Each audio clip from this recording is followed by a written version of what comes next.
বাংলাদেশ গণ অধিকার পরিষদের চতুর্থ প্রতিষ্ঠাবার্ষিকী উপলক্ষে নরসিংদীতে এক আলোচনা সভা ও কেক কাটা অনুষ্ঠান অনুষ্ঠিত হয়েছে। রবিবার বিকেলে শহরের শাপলা কমিউনিটি সেন্টারে আয়োজিত এই অনুষ্ঠানে সংগঠনের বর্তমান ও সাবেক নেতৃবৃন্দ উপস্থিত ছিলেন। বক্তারা 4 বছরের অর্জন ও ভবিষ্যৎ পরিকল্পনা তুলে ধরেন, পাশাপাশি জনগণের অধিকার ও গণতন্ত্র রক্ষায় সংগঠনের অঙ্গীকারের কথা পুনর্ব্যক্ত করেন।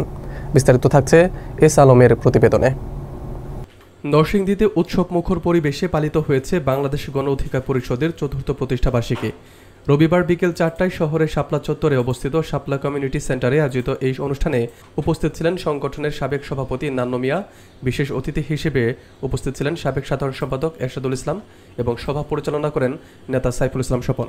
বক্তারা 4 বছরের কার্যক্রম পরিচালনা করে সংগঠনের সাফল্য ও সীমাবদ্ধতার দিকগুলো তুলে ধরেন। তারা বলেন, গণ অধিকার পরিষদ প্রতিষ্ঠার মূল উদ্দেশ্য জনগণের অধিকার প্রতিষ্ঠা এবং গণতান্ত্রিক মূল্যবোধ রক্ষা করা এবং সেই লক্ষ্যে আন্দোলন অব্যাহত থাকবে। বক্তারা দেশের বর্তমান রাজনৈতিক পরিস্থিতি নিয়ে উদ্বেগ প্রকাশ করে সরকারের বিভিন্ন সিদ্ধান্ত ও কর্মকাণ্ডের সমালোচনা করেন।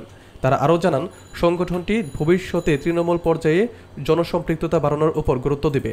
অনুষ্ঠানে জেলার বিভিন্ন ইউনিটের নেতাকর্মী ও শুভাকাঙ্ক্ষীরা অংশ নেন। আলোচনা শেষে কেক কেটে প্রতিষ্ঠাবার্ষিকী উদযাপন করা হয়।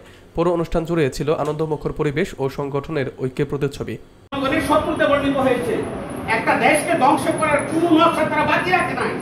আমাদের মেরুদণ্ড ভেঙে দেওয়ার চেষ্টা করছে তারা। আমরা তা হয়ে দেব না, ইনশাআল্লাহ। আমরা ঐক্যবদ্ধ থাকবো, দেশের জন্য কাজ করব, সবাইকে নিয়ে কাজ করব এবং দেশের স্বার্থে কাজ করব।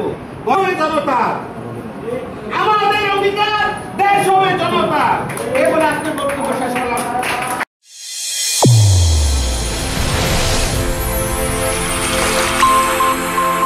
চ্যানেল A1 হৃদয়ের স্পন্দন।